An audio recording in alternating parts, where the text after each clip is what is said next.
Oh, well, here, I've got something for you. You had a surprise for me. I've got something for you. Oh, yay. So, yesterday... Oh, kinder. Yesterday, Titus said to me, they went out for the afternoon, and he came back and he said, I really want to show you what I got him a Kinder Surprise. And I was cooking dinner. I go, mate, you're going to have to give me a tick. I'm just busy for a minute. And so I ended up finished cooking dinner, and we ate dinner, and he goes, can I show you what was in my Kinder Surprise now? And I go, yeah. And he throws that across the kitchen to me. Make sure you hold it up so everyone can see. What is that? Maybe you could use your, your dick's the clock holder. We could put it on there. So for those of you, what we're looking at here is a prophylactic. Is that what you got? The big words for everything. I it's do. A franger. Yeah, it's a prophylactic, mate. So as a lot of you would know, my esteemed colleague here, his business cards are a little folded piece of cardboard with his details on them. And when you open it up, there's a condom inside saying "give it a crack" or something. Go and have a crack. You know you want to. Yeah, and it's a photo of my bare ass. And so recently we went somewhere where he was in the back seat of my Hilux, and whilst I was mind you, no one in the passenger seat. He just put me in the back like a fucking child. Gave him a Happy Meal and told him to shut the fuck up. Actually, you know where we were? I'll give him a shout out. It was the great and powerful Nell Dark Jones was in the front seat. Yeah. And we were at the Stanley Park Open Day. We were, yes. Fantastic venue. But you spent some time whilst I wasn't looking filling up the door handles, the console, the back of the seats with these things, which obviously my two children sit in the back. I knew this full well when planning all of my frangers. So I'd actually found most of them and cleaned them out, and I think they found one in a cardboard, and they went, "What's this?" And I go, "It's just one of Monty's business cards. Throw it here." But obviously, I've missed them all, and when they're out yesterday with their two school friends that they took somewhere, oh god, they've obviously, and that's their answer to that was, "Oh, let's pop one in the Kinder Surprise and throw it to Dad over dinner." So, how'd you have that conversation? They've already had that conversation, mate. Oh, right. Kate has a very open and honest dialogue with them about all sorts of things. Yep. That I go, that's for you. I'll be up in the shed. I'll see you later. Very good. No, I'm glad I could help with that. That's excellent. Yeah. Now, I'll tell you what we can jump to. Oh, hang on. What did we say we were going to launch the block? Into? So the block. So we recently had a bit of a dinner out with a few other celebrants in town in Newcastle. Do you remember? You're looking at me blankly. And that underground place? Yeah. Yeah. Well, the underground's downstairs. What's it called upstairs? It'll come back to me. I was at the cop shop in Newcastle. Yeah. I've been there a billion times. The Grand. That's it. That was an unimportant detail that we spent too long trying to find out. I know, but lucky I've got the shoulders to carry this podcast now. But it was suggested to us that we should enter the block together. Oh, I forgot about that. Yeah. Did you do the application? No. But we can. But basically, you did, didn't you? Because you did it. No, I looked it up. But you. I'm sure you put Monty at the two Montys. You sent an inquiry with our joint email address. No, I don't think I sent inquiry because it's not open. I think I sent expression of interest. Let us know when it's open. Right. Okay. So, I mean, we don't have a lot to talk about here. But basically, you could let us know. Do you think we should go on the block? Do you think we should go on the block? Yeah. I mean, the block's become... And out of the two of us, very obvious, I would be doing the building and you would be doing the interior styling. That's right. Yeah. So you're way more handy than me. Yeah. You're the farm boy, mate. I know all that shit. Yeah. I'll build shit. Yeah. I once dropped a chisel and hit myself in the foot, and it hit the artery that runs over your ankle bone, and just stood in the garage looking at it going, oh no, this wasn't supposed to happen. I'm fucking hopeless. We probably wouldn't get cast though, because I think we would. You need to fight and well, and that's what I was about to say. The block is one. I wouldn't need to be mic'd up because I'd never get a fucking word in. Well, the block used to be just this kind of building show, and I wouldn't even say it's a building show because it's an interior design show where these people bust their assholes to build these fucking things, and then these three peanuts walk in and go, oh, that's a terrible cushion. 3 points. They read one book about feng shui and think that they can style it. But anyway, I shouldn't say it. We might get on there and we'll have to explain ourselves. Great show. It'll be the next Kyle Sandwich. What's the bloody host called? Scotty Cam. And who's the chick? Shelley Croft. That's it, Shelley. Yeah. But it's become this thing where they obviously put Scotty people. Shelley and the two Montys. They put people on there. Like the last series was diabolical because they just put absolutely awful people on it just so there would be some sort of conflict. And I don't want any part of that.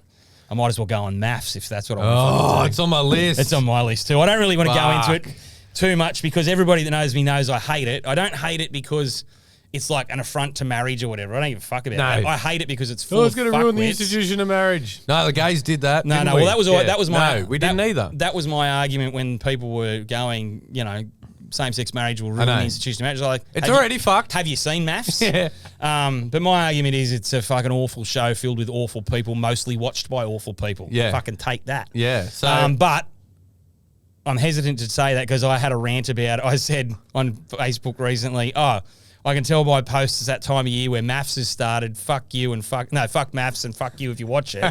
And so people got their noses out of joint. And I understand that. People like it.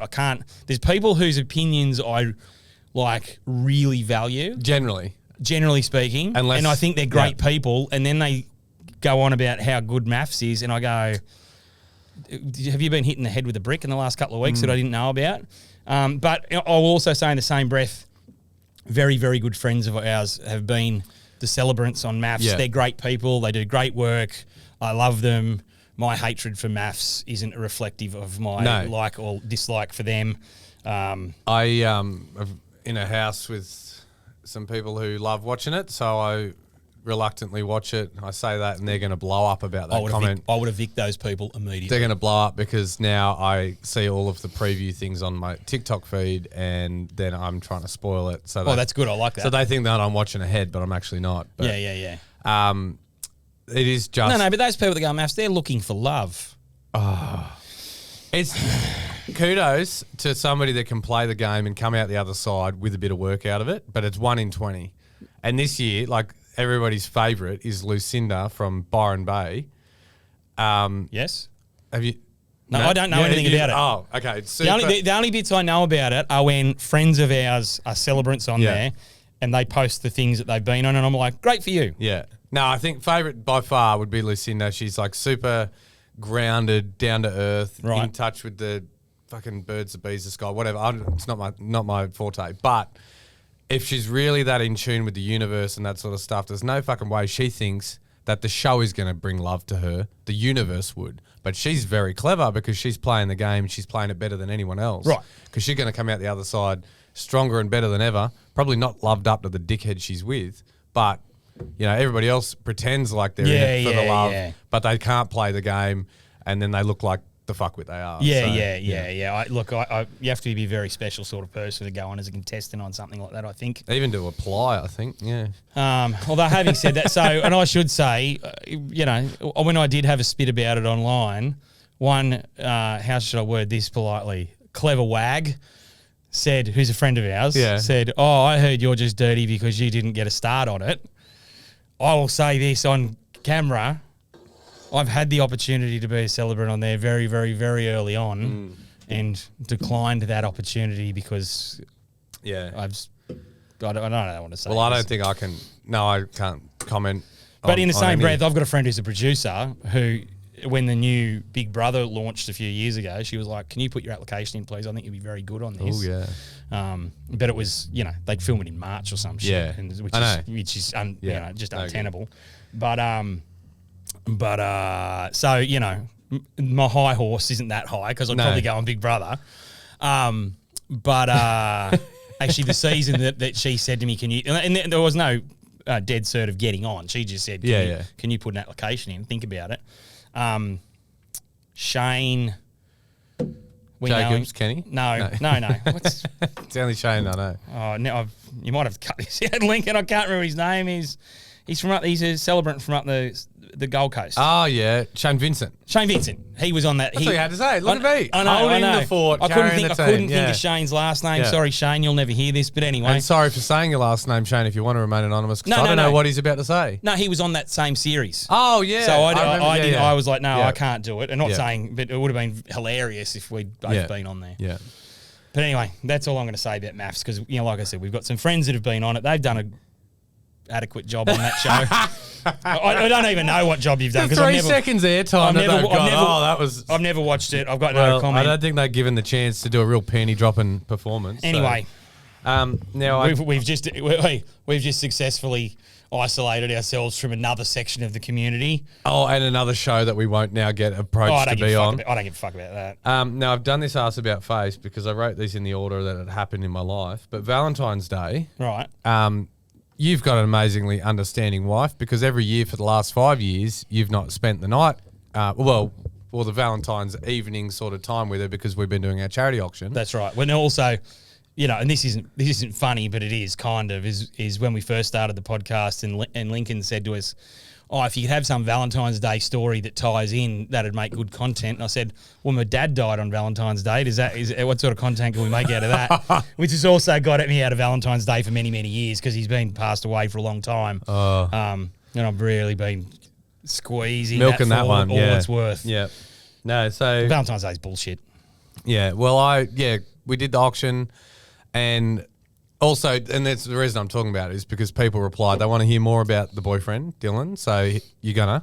Sorry if you don't want to, but he and I have been texting, mate. I know all about him. Oh, good. No, we haven't. So yes, Valentine's Day auction. He's off me because I told you to flick him in the last episode. He's not off me. He's a very nice man. He is. And Valentine's Day, it was just nice because he was like, "Yep, I'll come after work. I'll come to the auction." There was just no question. Whereas not every other, there has been the odd, all right one here and there. But generally, the other dickheads that I've ever kind of put any time into, they would have absolutely... Oh, your time. Sorry. They would have absolutely blown up if I had to be doing something else on Valentine's Day rather than taking them to dinner. And would have asked me why and can I cancel it. And I'll tell you with all sincerity, Kate was very, very... She spent some time speaking to Dylan. Yeah. It was very, very complimentary. Yeah, thank you. Yeah. And she's a poor judge of character, though. She's married to me. But... Yeah, no, he is lovely. Funny, so he came up to the farm again this week. I had wine club in Glen Innes on Friday. He caught the train up Thursday because I was already at the farm. And before he came up, he messaged, said, "Have you got, what do I need to bring? What are we doing, whatever?" I said, "We'll be truck driving on Friday, wine club, then wedding, then back home, whatever." Isn't that an eclectic mix of things? We'll be truck driving Friday, wine club Friday night. We'll be officiating at a wedding Saturday, and then we'll come home. I know. I've got quite a few hats. Yeah. So anyway, he says, "Well, what do I need to bring?" And then he goes, "Have you packed my farm costume?" Does that mean like jeans and a flannel? Or? Fully boots. Farm, like work shirt and shorts and his farm costume. I'm just ducking down a spotlight to pick up the little plastic hanger of cowboy outfit now. And so I've started writing a sticky note list of all of the funny things because of the first trip up to the farm. Never mind your sticky note. Put them in your notes so you can talk about them here. The first trip up to the farm, I was trying to explain because Ange is really into regenerative agriculture. It's all about, regenerating the landscape, turning it back into what it used to be. And the whole, that cell great, like crash grazing, all these things, talking about cattle and how they work with the landscape. And he's like, "So cows are just big lawnmowers then?" And I was like, "Correct, but they have a purpose." And but it just couldn't understand why they were cows. Delicious purpose. Exactly. And then... Is it a meat farm? Yeah, beef. Yeah. Beef, yeah. And then on the train, one had escaped from its pen and it was on the tracks. Well, not quite a pen. It was probably the paddock. Yeah. Yeah. So now I wait. It's escaped from its kennel. Yeah, exactly. So there's some great... Now, I'll just put my finger here because I thought of something and I actually haven't talked to you about whether I should bring this up or not. Yeah. Speaking of the farm and farm life. Yeah. You told me some exciting news and I don't know if you're allowed to share it though. About somebody contacted you after the Rainbow Cake Glen Innes sponsoring. Well, it hasn't happened yet, but fuck it. I just didn't know because I thought it was interesting. Yeah, well. And I'll tell you now, on the back of my love of Bake Off, when I used to have a good time most weekends, my Sunday morning, afternoon revolves around laying on the lounge. Watching. Very much enjoying. Yeah, right. Kerry Lonergan telling me about the land prices. Yeah, well, so I don't even think we'd spoken about the rainbow thing. So Glen Innes. Yeah, talk about that. Yeah, so grew up in Glen Innes, country show. it was always great growing up because you're probably 16 and on the piss for the first time illegally and having a great run. Had some great times at the Singleton show Yep, myself. everyone's done. It doesn't matter what town you're from. That's a pretty standard practice. Yep. And then moved away, been down in Newcastle for 8 years. But from a lot of accounts, the show had kind of died in the arse a little bit and whatever. In Glen Innes? Yeah, in Glen. Well, I think they've died in the arse everywhere. Everywhere. Yeah. But, you know, whatever's going on in the world. But recently, quite a young show committee's come in and given it a big boost. Revitalised it, rejuvenated all of the Olay I think it's a thing, though, because buzzwords. the Singleton show, some people I know that were kind of my age have been driving that. No, for a I number said of years. I said young people have come in and they weren't born in the fucking 70s. Anyway, so they hit me up a few months ago and said, would you want to sponsor a section in the pavilion, with, you know, one of the cooking sections? And I said, yep, what's involved? That'd be great, whatever. And they said, well, we want to do a rainbow cake. I said, great, that's very fitting. And I said, well, how much do you normally sponsor? And get this, and I don't think it's ever changed. It's 50 cents entry fee for a child and $1 for an adult. Yeah.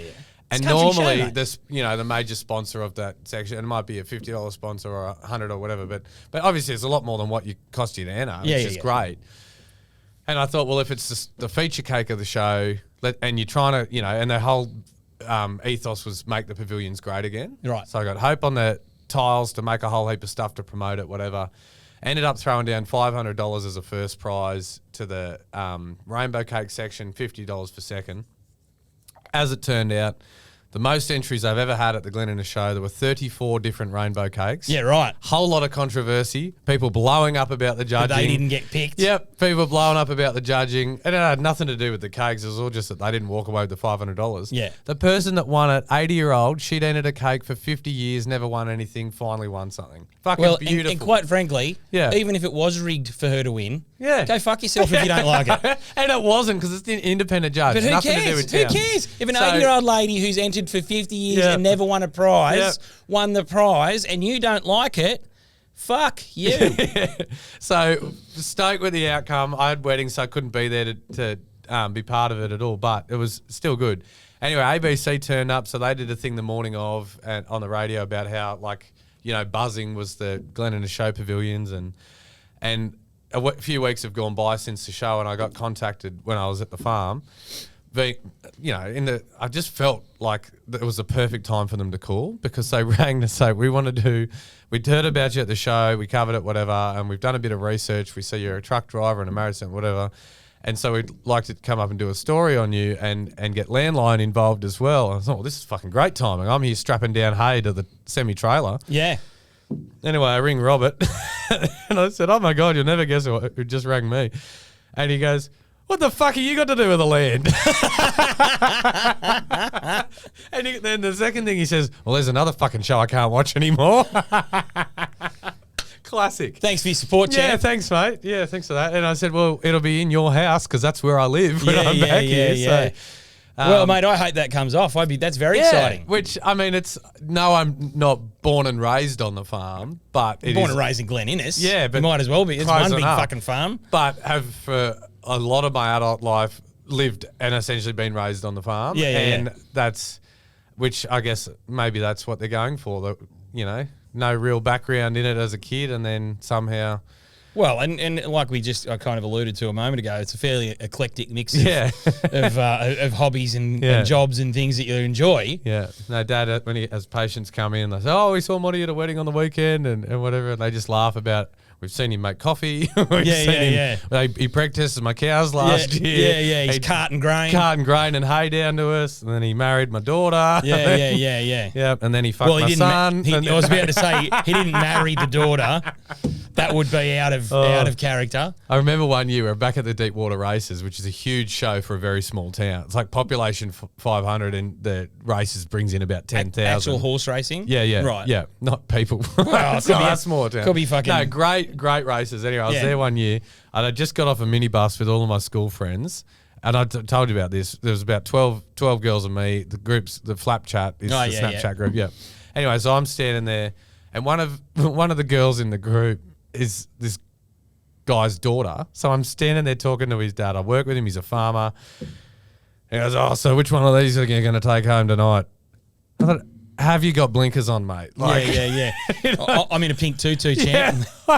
Yeah, we've just been getting ready, but I've been telling them what to wear and what not to wear. Yeah. Not trying to line up this is which one I'm going to bed. Glenn in his queer eye. And I'm pretty sure I did mention something about his son, and he had just straight over his head. No idea. Yeah. So, and that was great. I just did a wedding on the weekend back in Glen for one of the managers at the feedlot who worked there through COVID and still cart hay down there every other week. And a lot of the crew at the feedlot had known me as a truck driver, and that's it. And might have seen the odd thing online or whatever, but as time's gone on, they've seen more and more online. And even to the point where I took Dylan for a run, and they were coming for a sticky beak just to see who I had in the truck. And, And then, saw me at the wedding, and same thing. They just, a lot of the management crew and the office staff have never actually seen me at a wedding. And all they know is this straight country guy that drives a semi-trailer. And then I ended up in Budgie Smugglers. With a semi. Yeah. Correct.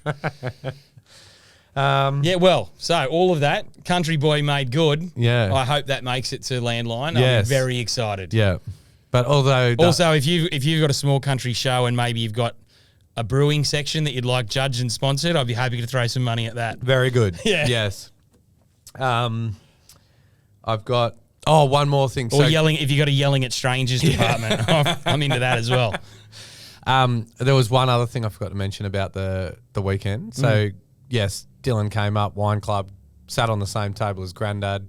Everybody in town knew that I had a boyfriend because it doesn't take more than an Instagram post to get the word around. From Valentine's Day. Anyway, everyone's asking sneakily. Grandad's a bit deaf, so it didn't have to be that far away. That's sneaky. Does he know about the boyfriend? Has he met the boyfriend? So I don't know. I've been running the show here tonight. I don't know yet. So at the end, I thanked everyone from coming. Scotty came up from Grafton. More on Scotty later. Yeah, we've got more from Scott. Plenty more there. Scotty and his fam came from Grafton. There was a whole wedge from Deepwater that Donna came. and Ray. Donna and Ray. Yeah, good. It's for you, Scott. And then I said, and Dylan's come all the way up from Newcastle, and then so I'm standing right next to Grandad. No way he couldn't hear. I said, "That's my boyfriend, Grandad. My boyfriend." And he pretty much just... This is his friend that's a boy, ladies and gentlemen. Everyone I could hear there's two sections at this wine club. Everyone inside's pissing themselves. I'm outside with Grandad. And then he just sort of reached for didn't say anything, didn't look at me, just reached for the bottle of red wine. Thank you very much. Very good. So I haven't actually spoken to him since. Hopefully he's still kicking, because that might have been enough to push him over the edge. Mate, just quietly, we're murdering. I've got heaps more just things quietly, to talk about. Like it's not in the mic. But normally we by the time we're kind of 2 episodes in of our 4 episode block. Yeah. But I've got many things I could rant about here. All right, well, let's get through my list first. No, why can't we just go? Because we might run out of time, and I've got shit to say. So this will get you going. Listen, this is episode 13. Well done for finally. I know, I'm finally hitting having a crack. Somebody did write in and say that the more beers we drink, the better we get. So, that was a mate of mine. Yeah. We might need to get an Uber home. We've done maths. Mammals. Mammals? Oh, I was in middle-aged men in Lycra? Yeah, get the fuck off the road. That's a real country boy attitude. God. I like it. It's actually funny. The friend group I have of old schoolmates that we're this kind of 6 or 8 of us that are all still really pretty tight, all from Singleton originally, and 5-star guest rating at Airbnbs in the region. Some are 5-star, some are no star, and in the Pacific Palms region. But they're a funny mix. More on that on a current affair. Yeah. They're a funny mix of. Oh, I've moved away from the microphone there. I was drifting away like that, and now I'm back. They're a funny mix of real still country guys, but a few of them are into cycling and triathlons as well. And there's a boner killer. There's a constant little battle occasionally of one of the boys who would like to see most cyclists run down. And he'll post this funny video of a bloke being knocked off his bike, and the boys are like, "What the fuck are you doing?" He goes, "Fucking cyclists, fucking get off the fucking road." Blah, blah, blah, blah. But there's a very distinct. No, and I'm all about being active, and yes, they got every right to use the road, but it's when you're 4 wide in the fucking car lane. Yeah, not okay. Yeah, single file it. Just because you can, doesn't mean you should. Exactly. I don't drive with my fucking car doors open. Just so I feel like a truck. Yeah. Oh, here's one. Oh. No, my turn. Yeah. But I just found another Scotty one. He's getting a whole episode. We obviously in one of the recent episodes, we spoke. Oh, that might have been the last one. The breastfeeding groom. Yeah, I have to say that slowly because otherwise I'll go breastfeeding forever. Breastfeeding groom, and you know, in the article that we read, it said he was found in the bathroom doing the unthinkable with his mother, and I said, look, to be honest, it's not what I thought was the unthinkable. It might make the top 5, and so a good friend of mine, Damon Hughes, is a celebrant in Melbourne. He commented on our Facebook page and said, could you spend some time on the podcast discussing what the 4 other things that are unthinkable with your mother are? Oh, I don't want to think about it. No, I don't. I just thought that was a funny comment that was worth talking. I mean, obviously breastfeeding one and fucking your mum is the other one. Let's just put that out there. Yeah, and there's 2, and that's more than enough. And not even because it's your mother, just because it's a woman. Fucking heteros. Disgusting. It was fucking one of yours. Fucking one of yours. I think they've redone that as adults recently. Yeah, I'll have to look it up. Really? Yeah, somebody mentioned it the other day. So those of you who live under a rock for the last 20 years, there was a very, very well-known meme clip from years ago where there was 2... It would have started as a Vine. It probably was a Vine. Yeah. Where there was 2 young Scottish girls. I only learned about Vines recently. I didn't know. Oh, it wasn't my time. There was 2 young Scottish girls who were, you know, filming themselves singing a song and doing a little dance and, you know, Spice Girls or some bullshit. And all of a sudden the door kicks open and the mother's there screaming at them, which one of yous has done a fucking shade and not flushed it? It wasn't us. Well, it was fucking one of yous. Disgusting. Bravo. You did very well then. Well, and the thing I always laugh about those videos is... So they posted, the mum would have posted somebody's posted it. The kids wouldn't have known how. No. They were only fucking 8, 9. Somebody's posted it. I know. There's always these things where something wild happens and you're like, and a lot of them are like those self-filmed, like something at the gym, you know, fucking drop a weight on there or some whatever. And you're like, there's only you and your phone. Yeah. You've fucked up royally and now I'm watching it online. You've gone, oh, even though I look like a complete fuckwit, I'm going to put it out there for everybody to share. Sometimes you just know deep down in your heart the world needs to see this. Like when I accidentally... Almost like this. Yeah, but when I accidentally drank a litre of industrial strength laxative, you know, the Pico Prep Day. Oh, that's right. Yeah. Yeah, well, that's true. Disaster, but a great story. Yeah, but it's a great story. It would have been different, though, if you'd been filming yourself, like just running to the toilet and exploding out of the arse and then going, oh, I'll share this with everyone. Yeah.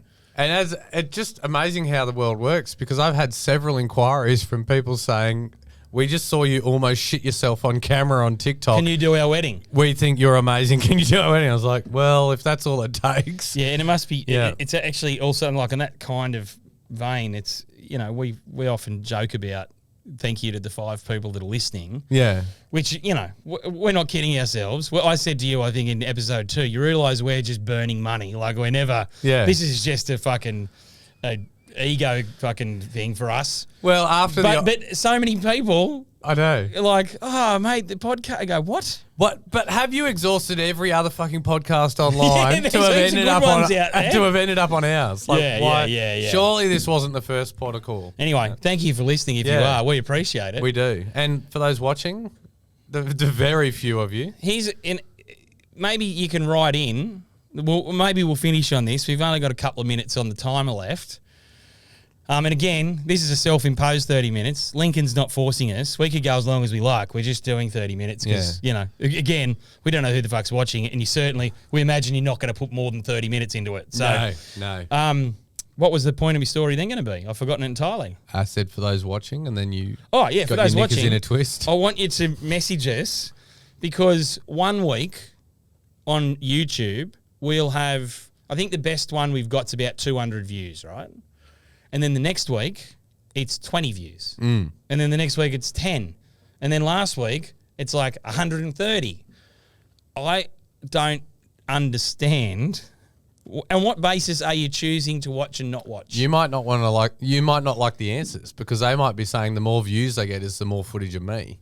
I don't give a fuck. But then, yeah, which I think that's what it would be. Well, Just quietly. fine. Yeah. But I'm just bewildered at what the. I don't want to toot my own horn, but hang on. Toot fucking toot. No, that can't be it because each one of the photos they're all you. True, there's no footage of you. No, there's footage, but the ones when you click onto the page and go, well, I watched that, they're just you. And I've not done that, by the way. I know, it's Hope, and I'll be having a stern word with Hope. No, I won't. It's just luck of the draw. But, yeah, I'm just confused as to why some episodes... And I think they're all virtually the same. They're all shit. They're all shit. All garbage. There's not one better than the other. No. And I just don't understand why one's got 200 views and one's got 20. Yeah. So if you know the answer out there, let us know. Yeah. We got time. What for? Do you fuck on first dates? Mate, I've been in long-term serious relationships back-to-back since I was about 16. Oh, there's a couple of gaps in the middle there. You've had a few. Yeah. Have you fucked on first dates? Yes. In those relationships? Yes. Yeah. And the brief interludes I've had in between, yes. I mean, why wouldn't you? Very good. Do you like rooting? Oh yeah, love it. Job done. Well, I had a good friend, Varney. She was up. Should you have said her name? Yeah, well, it's not her that was fucking. It was me. Oh, right. Yeah, no, she was up me because I was, this is years ago. Was always fucking. And then when he says up him, that's not not that. Well, up her. Okay. I know she was up me. I'm so confused right now. Anyway, things are really going wild in the last minute of the fucking episode. It was pretty consistent fucking on first dates, and it was nothing ever eventuated. And she goes, "It's because you're fucking on first dates. You need to not fucking whatever." Rubbish, and then I tried her method where I would actually went on all these dates with the one person. Absolute rubbish. The sexual tension intense. By the time we actually rooted, worst root of my life. Yeah. Madness. So bad. Anticlimactic, terrible. Honestly, it's a... definitely fuck on first dates. It's a case-by-case issue. Yeah. Because it might be first date that's shit and you're like, I can't wait to get out of here. Well, I do. I think it's traumatic, but it's locked in my brain from a previous episode where I said, if you haven't fucked him, why would you marry him? And I still stand by that point. I think that's more than reasonable. Yeah. And maybe we could get a sticker made with that on it.